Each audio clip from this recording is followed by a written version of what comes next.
Welcome to Cordell and Cordell's Men's Divorce Podcast, moderated by Managing Partner and CEO Scott Trout, bringing you information for guys before, during, and after divorce, and everything related to family law.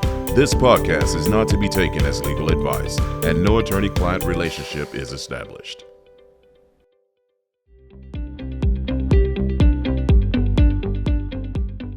Welcome back. Scott Trout, CEO, Managing Partner of Cordell and Cordell, and as always, bringing you information for guys before, during, and after divorce, and topics that are unique and interesting, and today is no different.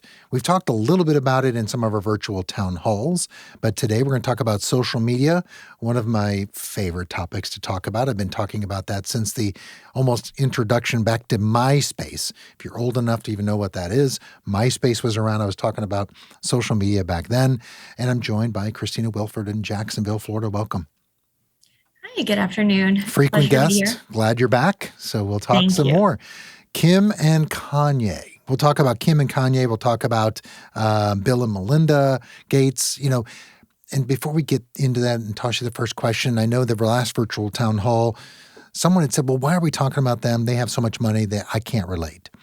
And the point is, we can learn something from everyone, even bad behavior. Everybody's doing certain things that are similar no matter what you have, whether it's making a fool of yourself on social media, whether it's committing adultery, whatever it may be, the activity, the engaging in the behavior is the same. Back in the beginning of the pandemic in 2020, we were talking about celebs and what they were doing in the pandemic and the issues they were having with custody. They're the same. It's like when I fly over to our UK office, I always say, people ask me, well, is family law different over there? I said, no, just the dialect. That's it. So it's just money is different. The results perhaps are the same. So throw that out there. So when you're watching and you're listening, this matters. This applies to you. I don't care how much you have, how little you have, or what you think. It does apply to you. And then that's why we're talking about it. We're talking about just guys, period. So Kim and Kanye, we were just talking off camera. If you're familiar with it, I read about it. I see Kanye go crazy on social media, posting just things. I mean, it's totally Kanye. But we talked about bifurcation. I mean, I think it's a good place to start because I think it sets the stage for social media in general. Should you, shouldn't you? How do we stop it? So talk about Kim and Kanye. If you're watching, you're not familiar with what's going on. I wasn't. Christina filled me in. So let's talk about this bifurcation and what that means. Okay. And Scott, I completely agree with what you say. A lot of people worry, why does this matter to me? A family is a family. Mm-hmm. No matter how big or small the estate, it's going to be divided in the same manner. And so when we start looking at Kim and Kanye's divorce, there's a lot of things that relate to almost every one of my clients. And social media is a big one. And so what we saw in February of this year was that Kim Kardashian's attorney filed a request for bifurcation. Now, what that means is to divide up the divorce case so that somebody can be restored to the status of being single and unmarried before the divorce is over. So yes, you can be legally divorced before we deal with your assets, your children, everything else in the divorce. And I'll tell you, it happens in very rare and exceptional circumstances. And in their divorce case, the situation that was created by Kanye and the actions that he was taking, like purchasing a home that was directly across the street from Kim's, the social media posts that everybody saw that were trending throughout the entire Super Bowl, things like that rose to the level where Kim was able to go to the court and say, I really think that if we have this separation where we are restored to being single people, that at that point, maybe it'll help ease the situation and help us better co-parent. And so that's what the court did. That's interesting because you think your lawyer's advice would be enough. I get it. I'm not a fan of social media when you're getting in the divorce. I'm not. Stop it.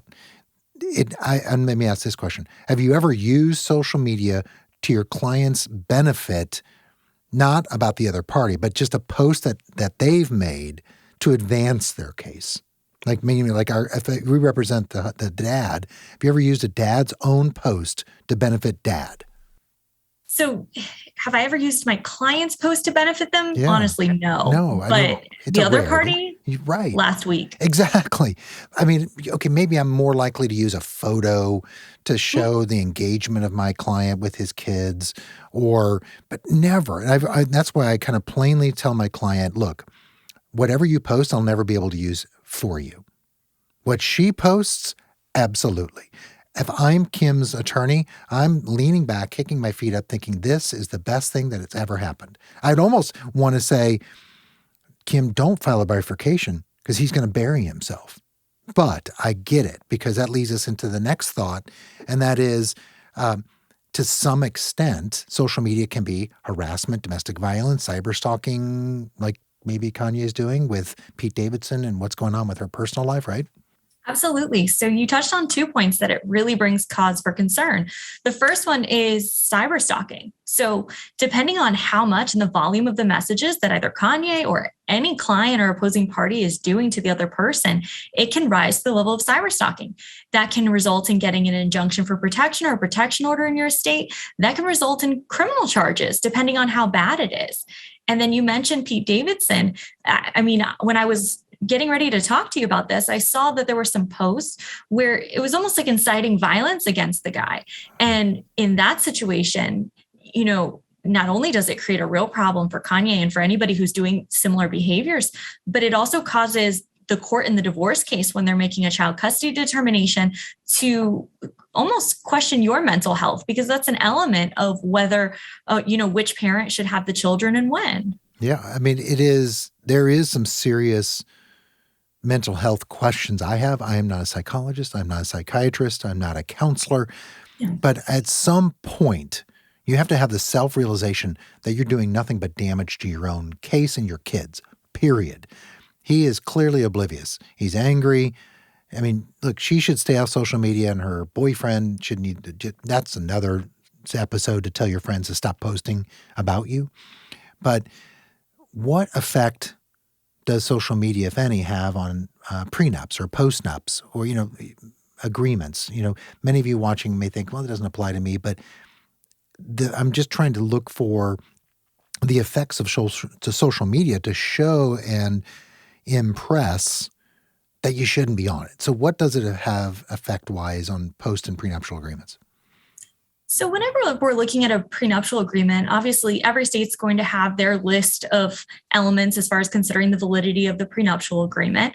And I wouldn't say that social media would somehow negate that unless the parties made some sort of quasi-contract outside of that agreement, which is unlikely. But for example, if you're posting about the fact that there is a prenuptial agreement and it's not valid for X, Y, and Z, that's not going to help you in court. Mm-hmm. Again, I think the important thing to impress is that posting about your litigation doesn't help you almost ever.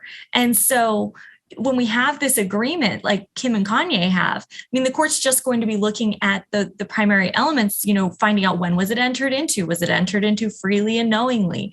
Or is there anything that invalidates it? And in their case, they both had lawyers. It was entered into well before their marriage. Mm-hmm. And so there's a low likelihood that any of the antics that are going on in the case are going to have any kind of impact on how that is applied by the court. But if I'm the judge, judges are derailed by emotion. They're human. And sometimes, imagine this, the judges don't want to follow the law simply because they don't like someone. And I can't imagine that Kanye is very likable at this moment. And if I'm the judge, that is going to affect me. And it's going to affect my decision-making as to Kanye's time with his kids, right? I mean, I would say he's certainly not doing himself any favors here from a litigation standpoint. I mean, you're right. The judge is the person who's essentially making a decision. They have to follow the law, but there's so much black and white in family law that you want to make sure you're putting your best foot forward, which is why we tell you to stay off social media. But in this case, when the judge is considering all of the behaviors, I can't imagine that anything he's doing helps him or looks favorable on him in any way. No, in fact, I know he thinks, I guess we have to somehow conclude that Kanye really truly believes this is helping him, right? I mean, he's got to think that. Or somehow he's making him be the better guy and make Kim look like she's whatever. But it does the opposite, doesn't it? It calls into question, really, is he all there? And what happens when that occurs in a case for guys watching? I mean, it's the very same thing. Forget that it's Kanye, but if you're doing it, there's a ramification potentially for it. Absolutely. I would expect that either party engaging in this kind of behavior should not be surprised when the other person files a motion for mental health evaluation, asking that the person who's perpetrating the behavior sits down with a licensed psychologist to see what's going on and what's causing them to act this way and what kind of potential negative impact that could have on children. Before a judge makes a determination, because a lot of times the court doesn't know. The court, you and I aren't mental health experts. The court's not a mental health expert. And so they do rely on the opinion of those experts so that they can make that determination of what's in a child's best interest. It's really interesting because it's been a while since we've had a celebrity divorce that is, I thought, appeared to be nothing but a train wreck. And I mean, you get a peek inside the lives of these celebrities, and we'll talk about Bill and Melinda Gates and even Bezos. We'll talk a little bit about it, and there's some bad things in there. But what's interesting here is you just have to, for guys, it's a great lesson because I don't know why he's doing it. I mean, or why his lawyer is still on the case, to be honest with you. Because if my client were doing something like that and they continue to refuse and do nothing but damage, it would really question my ability to help. Because that's what we're here to do, is to facilitate, to recommend, to analyze, forecast, and really help you along the way and partner with you. So you just don't know. So for guys watching, it's, hey, again, as I said, in my mind, and I'm curious your opinion, social media just is never a help.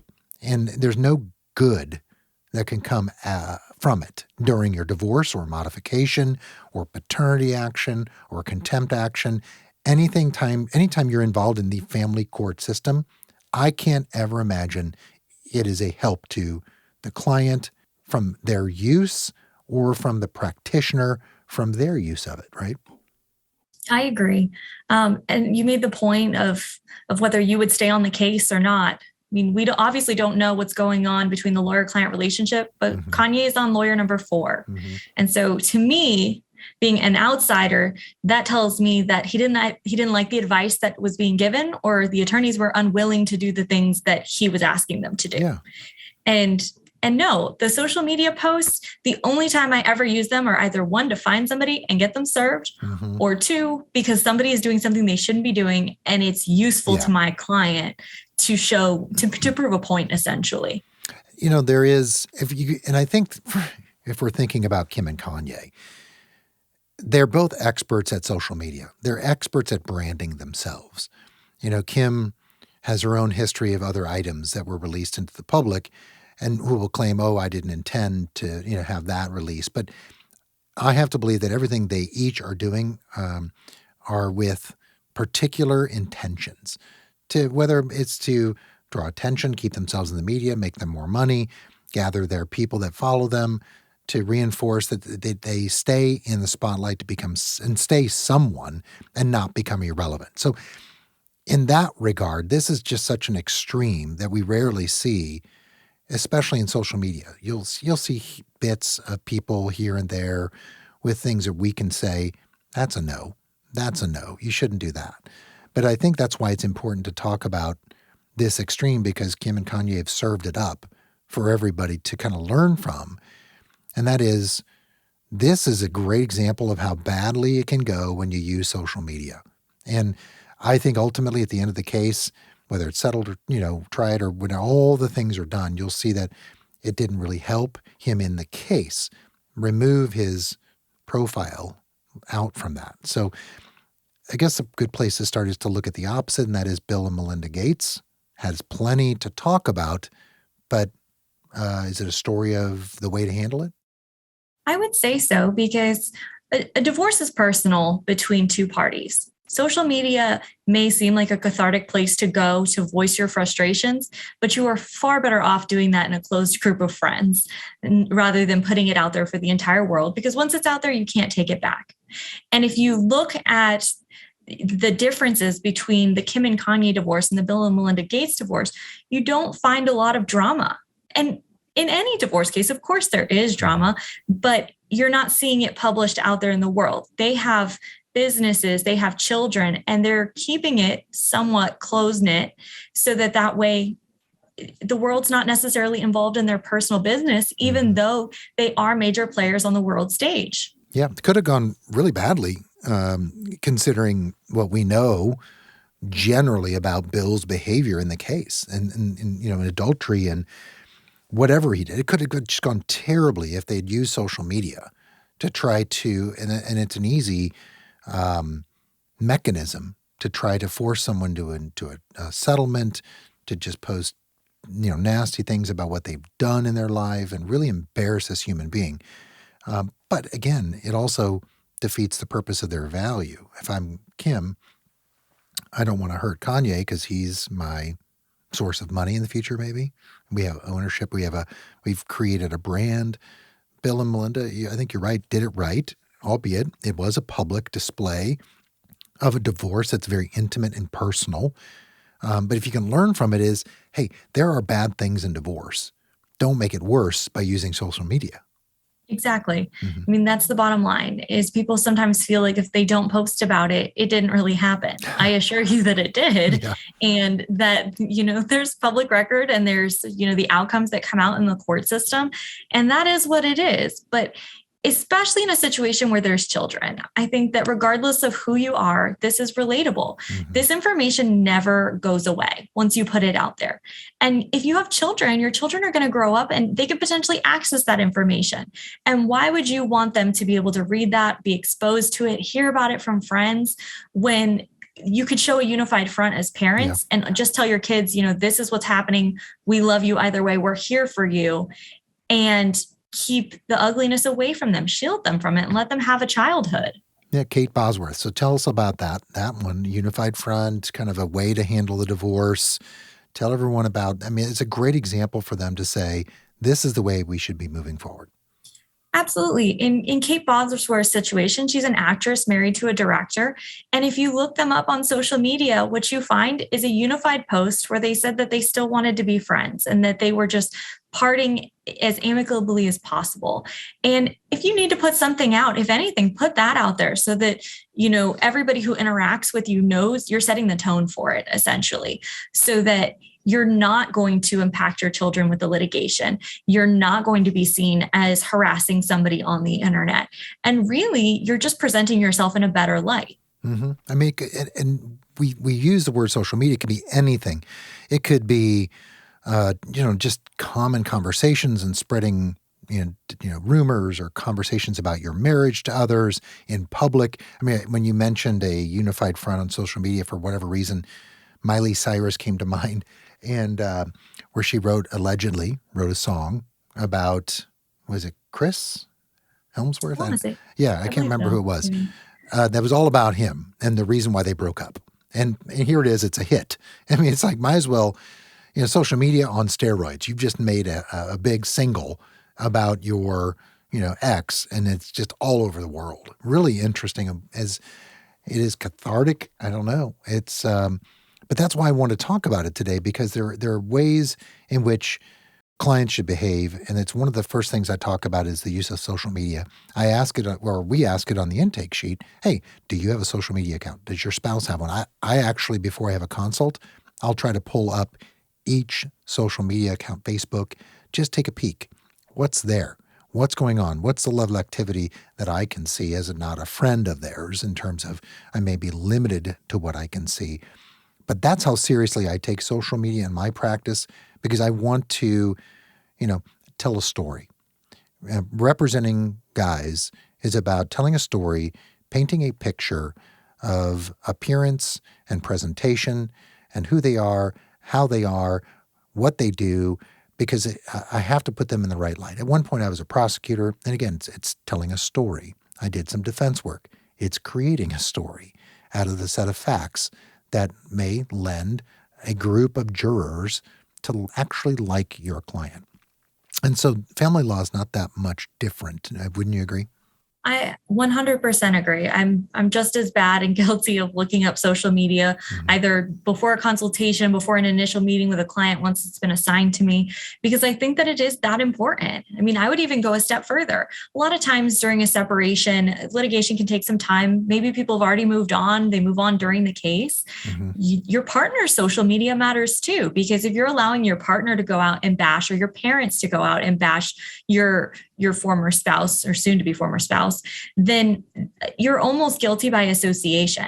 And the judge cares about that full picture and how much you're shielding kids from litigation, how much you're putting out there in the world.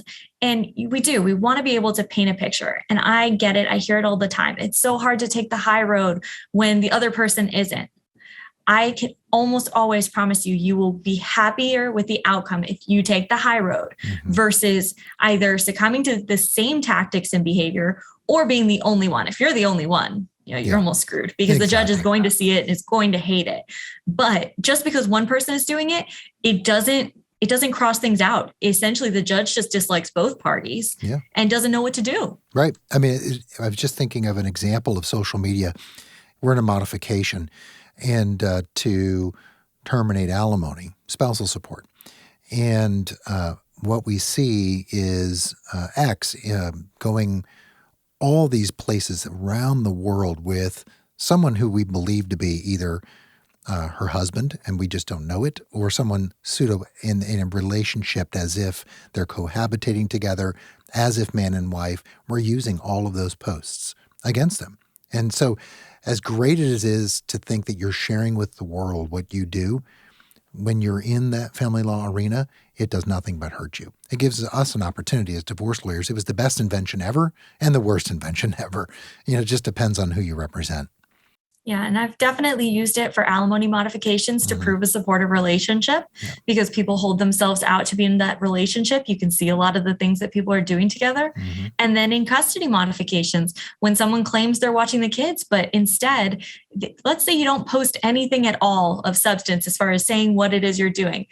So people love to check in places. And when they do that, they are notifying you where you are. And so if you're claiming that you have the children and you're actually at the bar, that's something that's very easily verifiable when you're the one that's self-reporting. Exactly. I've done that. I've had that. In fact, when I was on Dr. Phil talking about social media years and years ago, that was kind of one of the pictures we pulled off social media was someone with, drinking and the kids. It was really interesting in how I would use it. So it's a great example.